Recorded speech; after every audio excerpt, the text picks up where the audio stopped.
Interesting. 5 outstanding players, and they're all looking for a win here in 1993. We've had a variety of faces so far this fall, Denny, and again, Carol Norman, this is her first appearance in fall swing. These two players, roommates. They did not room this week together, and it had nothing to do with how they were bowling. Diana Teeters' husband, Larry, had come in this week, and they said, you know, it was probably better that we weren't rooming together.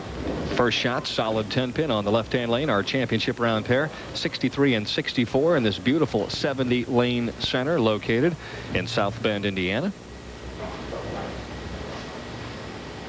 Carol Norman, 11 years on the national tour, 6 pro titles.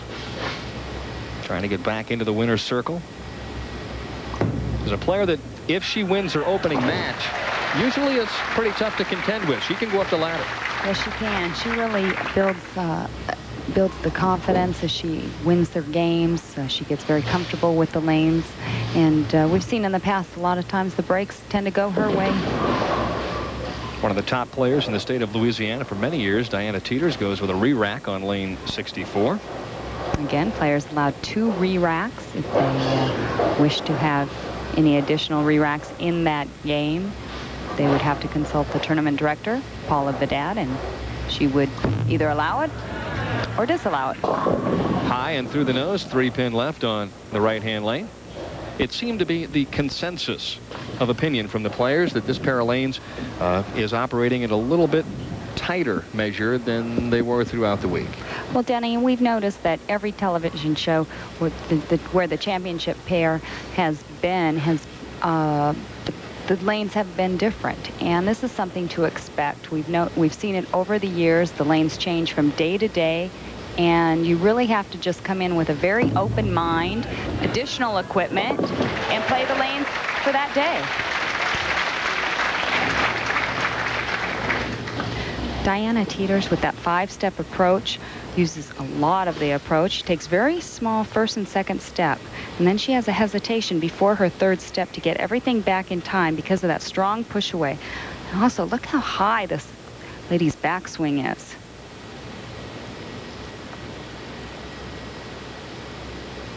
Very, very strong player on the tour. Likes to use a lot of the lane, usually likes to cross the boards. This week she said, I was trying to keep it very tight, which is not my normal game. So it was a plus for her to make it this far to the telecast. Told me that she played an inside angle when she shot 300 this week. She's had 3 300s in the last couple of weeks, so she's been the hottest player on the tour in terms of perfectos. Carol Norman trying to settle in here on the championship round pair. Carol's finished 5th twice so far this year. They came earlier in the winter swing. Up and at 'em and through the nose, and it seemed from what I heard that when you did hit the nose here at Chippewa Bowl this week, you paid the price, and she did there. And that's the ultimate price right here. Something when you're playing a tight line, Denny, like this that happens is the players cannot trust the ball to the right. They're almost trying to point the ball up to the pocket. If you hit inside target, the ball is going to go through the nose. And like you mentioned, if it does, you're going to pay the price. Carol Norman, another player that uses all of the approach, takes 5 steps, pushes the ball out on her 2nd step. Very basic from here on out, though. Compact player, shoulders forward. Another player with fairly high backswing. She has been working on her shoulders lately, trying to stay back a little bit instead of leaning so far forward in her follow-through. Again, high, this time on the left-hand lane. A little scratch of the brow as she leaves the 3 and the 6. You can see 32 years old, and as you mentioned, 11 years on tour with 6 titles. And again, she mentioned this could be her last swing. She would like to go back and finish up her business management degree, where she needs 2 more years. Wants to get into computer program design somewhere down the line. Now Diana Teeters with an excellent opportunity to take advantage and extend her lead to 24 pins if she strikes here on lane 64. As we mentioned in the opening, Denny, she did bowl so well 2 weeks ago in Baltimore.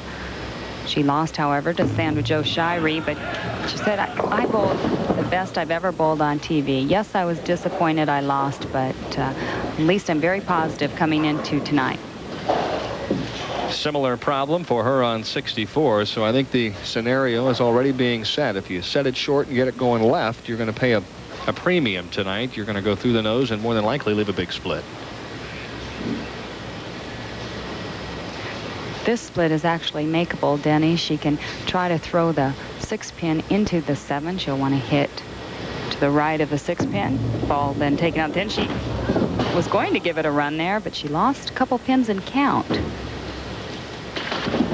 Costly mistake on both shots. And Larry looks on, obviously concerned, and rightfully so. She went from leading by 14 to trailing by 2. Not a good frame. No, a strike there. Could have put her up by 24 and really had an edge on Carol Norman. Players throughout the week averaged about 209 composite here on this championship round pair of lanes, so even par this week was about an even 200 average.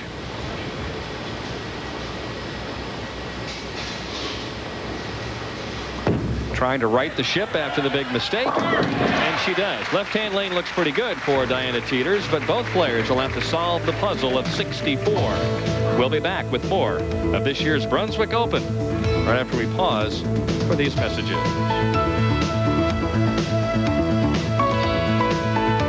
The championship round finals of the Brunswick Open are being brought to you by Brunswick. Bowling is sold on Brunswick worldwide. And by Sports Cream. Fast pain relief and no odor. The NFL returns on ESPN. Join Mike Patrick and Joe Theismann from RFK Stadium as the Washington Redskins and Mark Rippon try to recapture their playoff form against the Indianapolis Colts.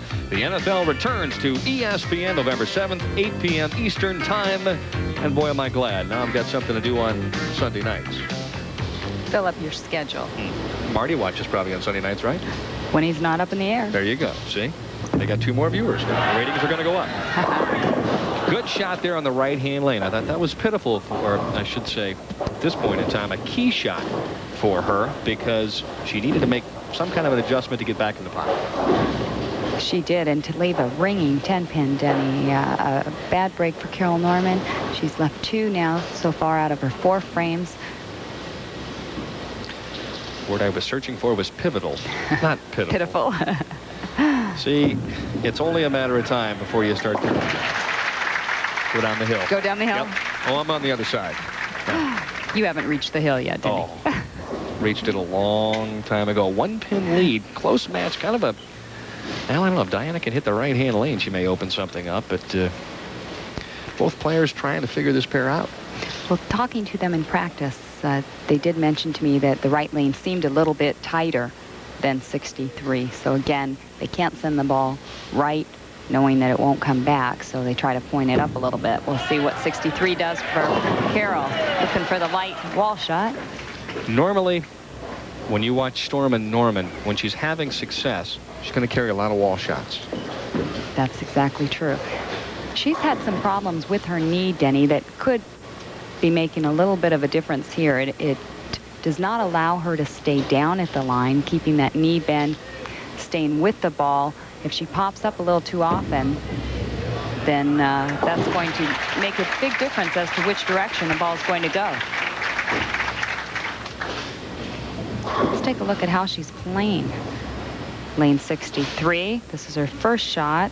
Again, she fell off balance there, so that she's a little bit ahead of the ball. She tries to pull it through, looks for the wall shot, but does not get it. Body's ahead, but it's actually late timing. Exactly.